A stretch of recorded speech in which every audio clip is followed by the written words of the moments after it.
터널을 지나가는 것이 매우 두려웠었고요. 집이 무너지고 트렁크에 갇히는 꿈을 꾸게 되고요. 잠을 잘 못. 인생은 멀리서 보면 희극이고 가까이서 보면 비극이란 말이 있습니다. 우리 인생은 너무나 가까운 곳에서 우리가 많은 것들을 보고 느끼고 경험하면서 우리는 하나하나 알아가고 있는 것이죠.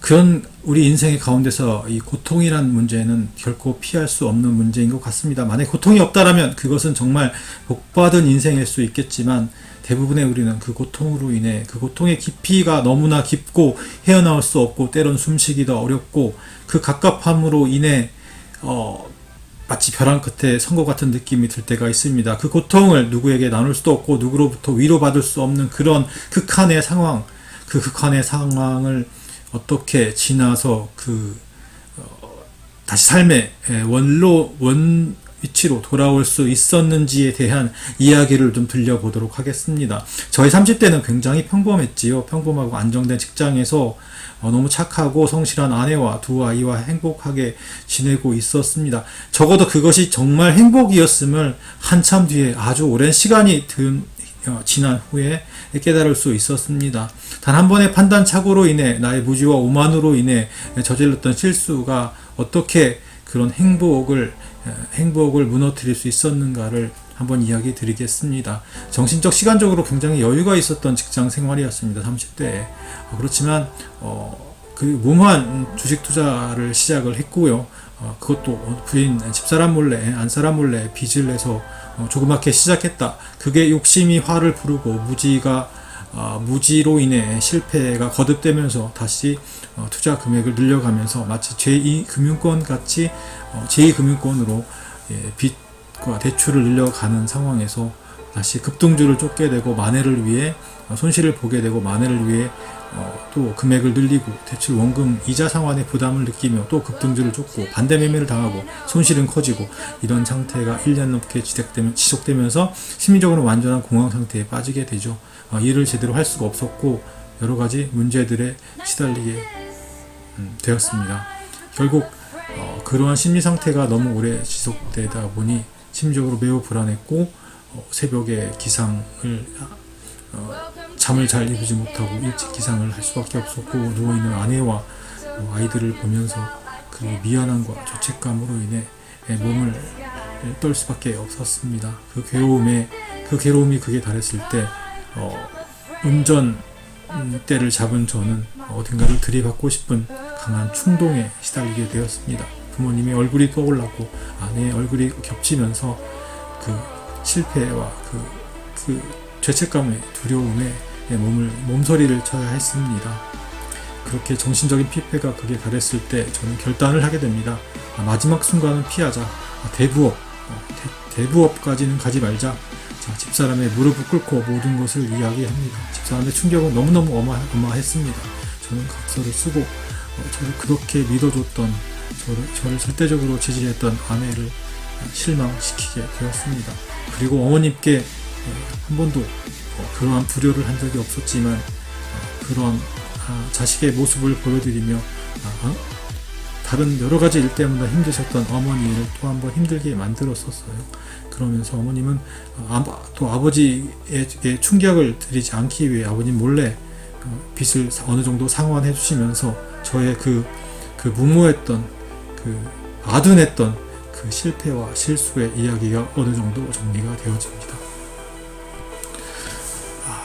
그 일로 인해 저희는 용인의 외곽으로 전원주택으로 4년간 전세로 이사를 가게 됩니다. 저는 그때 우리가 왜 그렇게 이사를 갈 수밖에 없었는지를 까맣게 잊으려고 했던 것 같습니다. 그 4년간의 시간은 저에게 매우 재밌고 즐겁고 굉장히 적성에 잘 맞는 시간이었죠. 그 와중에 대기업에 입사를 잠깐 했었다 다시 외국 기업으로 이직하는 과정을 겪게 됩니다. 그리고 4년이 지난 후에 다시 도시 아이가 중학교에 입학하면서 도시에 이사를 오게 됩니다. 그렇지만 그때 또다시 거의 10년이 흐른 그 시점에서 저는 기가 막히게도 과거의 실수를 다시 한번 반복하게 됩니다. 이 인간의 이 못된 이 무지한 욕심, 이 나라는 인간의 그 오만하고 교만하고 그 무지했던 그 판단 착오를 또다시 반복하는, 정말 다시는 생각하고 싶지 않은 그 실수를 반복하게 됩니다. 조금이라도 여윳돈을 만들어 보겠다는 그런 생각 때문에 또다시 빚을 내서 집사람 몰래 조그맣게 시작했던 투자가 금액이 점점점 커지면서 손실이 조금씩 많이 늘어나는 그런 시간이 있었습니다. 그러면서 너무나 힘들었고 그 고통들이 다시 반복되는 듯한 생각을 할 수밖에 없었습니다. 그러나 다행히게도 운명은 저에게 더 이상의 실패를 허락하지 않았던 것 같습니다. 그것도 우연이라고 할지 기적이라고 할지, 우연히 제 핸드폰을 가지고 놀던 중학교 2학년짜리 아이가 저의 그 핸드폰에 있는 앱, 연동되어 있는 신용 상태와 대출 금액을 우연히 보게 되더니 그것을 집사람에게 이야기하게 됩니다. 그날로 모든 것을 저는 이야기할 수밖에 없었고, 그것을 이야기하는 그 순간의 고통과 그 집사람의 충격의 그 상황은 다시는 돌이키고 싶지 않습니다. 집사람이 받았을 또 한 번의 배신과 그 신뢰의 상실에 대한 충격은 실로 어마어마했습니다. 그 뒤로 6개월간 거의 집사람을 쳐다볼 수도 없고 집사람과 제대로 이야기를 할 수 없을 만큼 저는 아팠고, 집사람은 더 아팠을 것입니다.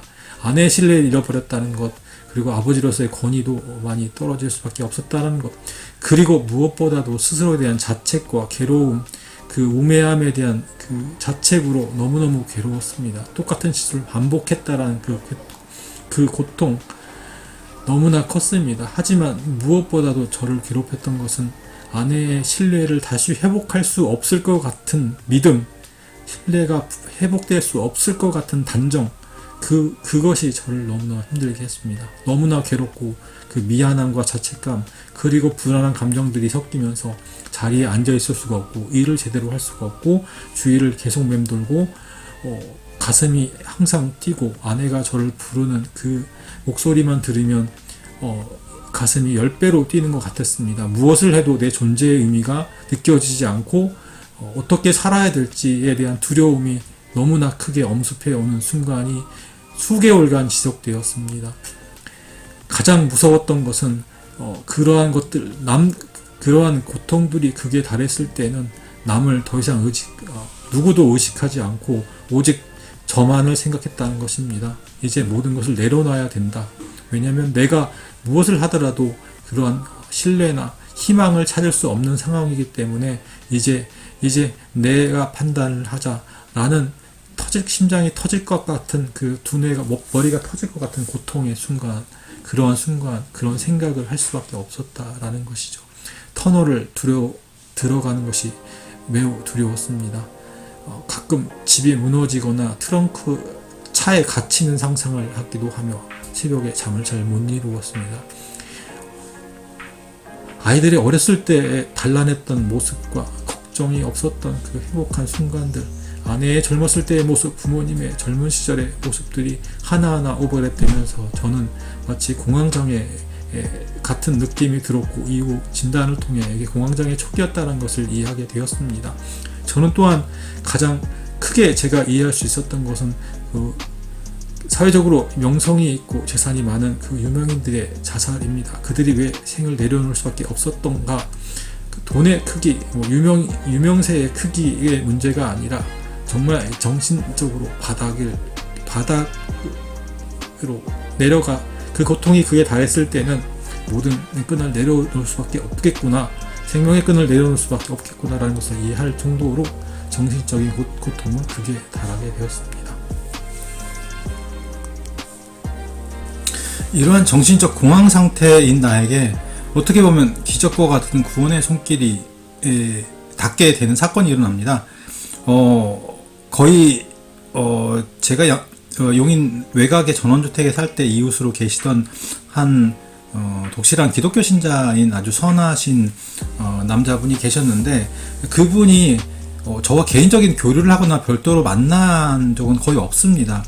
그런데 제가 이렇게 고통의 순간에, 어려움의 순간에 처해 있는 그 순간, 그 정말 벼랑 끝에 있었던 그 순간에 거의 한 4, 5년 만에 저에게 우연히 근처를 지나가다 전화를 하게 되는 일이 있었습니다. 저는 그때 너무나 힘들었던 그 순간이었고 누구에게도 위로받을 수 없었던 그 상황에서 그 전화를 받고 그 뒤에 그분을 한번 찾아가게 됩니다. 그리고 저의 모든 이야기를 하게 되고요. 저는 그분의 위로와 그분의 기도를 생애 처음으로 들으면서 마음에 너무나 많은 위로를 받고 너무나 많은 눈물을 흘렸던 기억이 있습니다.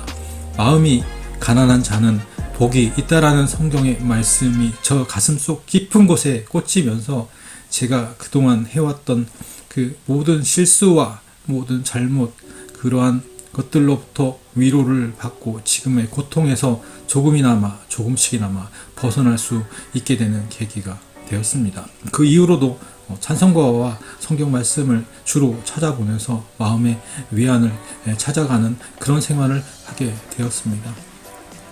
그렇게 한없이 추락했던, 정말 탈출구가 없을 것 같은 그의 정신, 그 고통의 상태에서 조금만 빛을 보게 되면서 제가 깨달은 어떤 깨달음을 가지게 되었습니다. 그것은 이런 모든 것들이 저의 고통으로 시작해서 이 고통을 벗어나게 하는 이러한 일련의 과정을 보면서 이것은 나의 의지나 나의 힘이 아니라 어떤 절대자의 그 힘과 그것에 의한 계획의 과정이었다라는 생각이 듭니다. 첫 번째로는 제가 그렇게 힘들고 어려웠을 때 연락을 하진 않았던 친분도 거의 없었던 그분이 우연히 저에게 전화를 하게 되고 그분의 위로와 기도를 받게 되는 사건이 일어났던 것, 그리고 아이가 우연히 저의 스마트폰을 가지고 놀다가 저의 채무 상태를 알고 그것을 어떻게 집사람에게 이야기를 할 수 있었고 그 상황이 정리가 되는 그런 사건.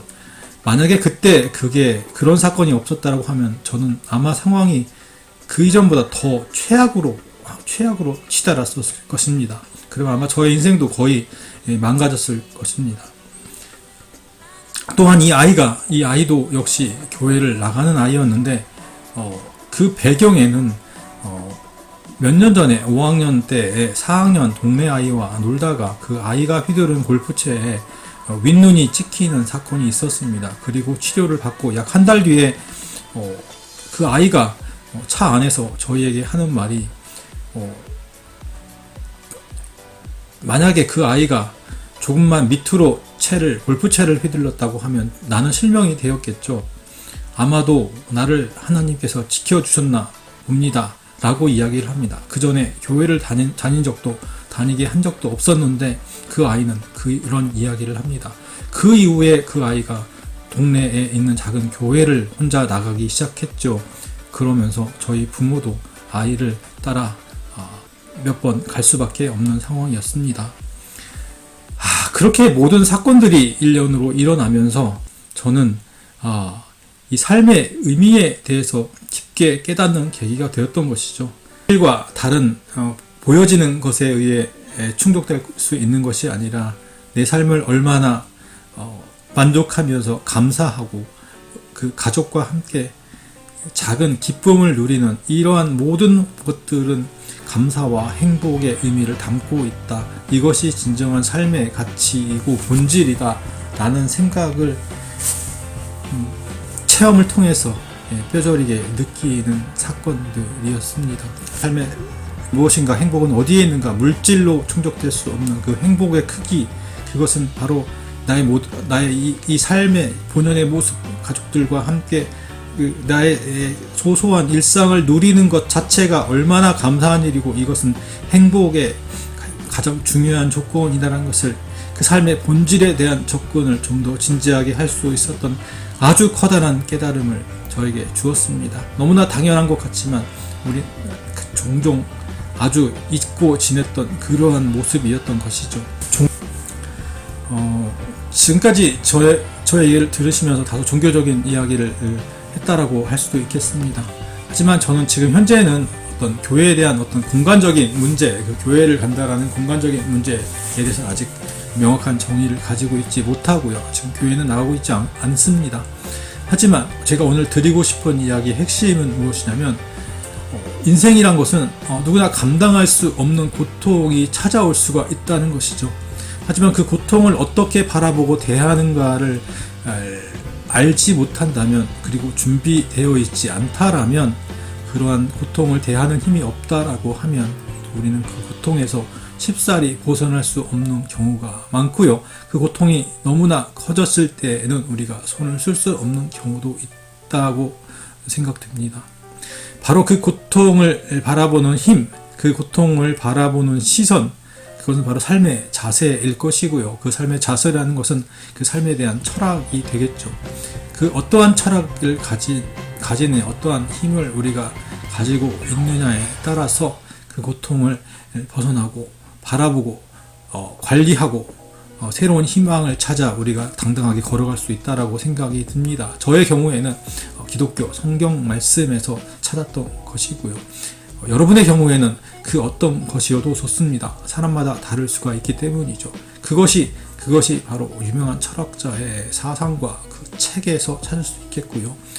가까운 존경하는 지인의 그런 생활과 그들의 멘트에서 찾을 수도 있을 것이고요. 어떠한 특정한 사상이나 철학에서, 또 어떠한 그 목적을 향해 살아가는 삶의 그런 태도에서 또 찾을 수 있겠지요. 어떠한 방식이든 그러한 고통을 벗어나는 방식을 찾아야 된다라고 생각합니다. 만약 그것들을 혹시나 명확하게 확립되어 있지 못하고 그것들을 찾지 못하고 그런 고통을 우연히 벗어났다고 하지만, 우리의 인생은 또 다른 고통이 좀 더 복합적으로 좀 더 크게 다가올 수도 있는 문제이기 때문에 우리는 삶에서 그 고통을 바라보는 자세와 그 힘을 길러야 된다고 생각합니다. 내가 해결할 수 없는 고통은 인생에 분명히 존재할 수 있습니다. 만약 그것이 내가 온전히 다 해결할 수 있다라고 하면 그것은 정말 좀 더 능력 있는 아주 복된 사람이겠지요. 하지만 그럼에도 불구하고 그렇지 않다라고 하면 너무 고통스러워하거나 그 안에서 너무 괴로워하지 마십시오. 그리고 길이 없다라고 생각하실 수 있겠지만 저 또한 그랬습니다. 그 고통의 크기를 경험하면서 절대적인 절망감에 쌓여 있었습니다. 하지만 외부의 도움을 구하십시오. 외부의 도움을 찾으십시오. 그것을 헤쳐나가는 힘을 반드시 길러내십시오. 그러면 다음 길이 보인다라고 생각됩니다.